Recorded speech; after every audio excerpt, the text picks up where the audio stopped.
সবাইকে সুপ্রভাত জানিয়ে আজকের দিনটি শুরু করলাম। আজকের দিন 12ই আগস্ট, আমাদের এখানে আঞ্চলিক উৎসব, তাই সকলে মিলে আমরা যাচ্ছি বাবার মাথায় জল ঢালতে। যেহেতু শ্রাবণ মাসের শেষ সোমবার এবং ভোর ভোর 4টের সময় উঠে আমরা চলে এসেছি গঙ্গার সামনে, স্নান করে শুদ্ধ হয়ে বাবার মাথায় জল ঢালবো বলে।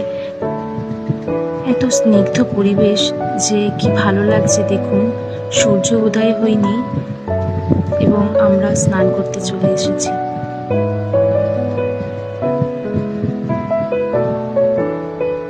এবং সকলে স্নান করার প্রস্তুতিতে আছি, স্নান করে চলে যাচ্ছি বাবার মাথায় জল ঢালতে।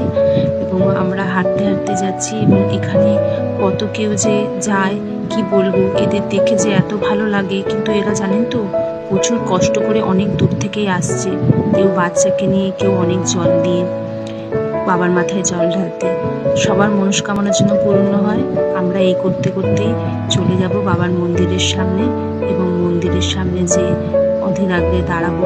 এখানে জানেন তো 4-5 ঘন্টা ধরে আমরা দাঁড়িয়ে তবে বাবার মাথায় জল ঢেলেছি এবং লাইনে দাঁড়িয়ে আছি জল ঢালার জন্য। ওখানে তো ভিডিও করা যায় না, সেই জন্য ভিডিও ক্লিপিং নেওয়া হয়নি।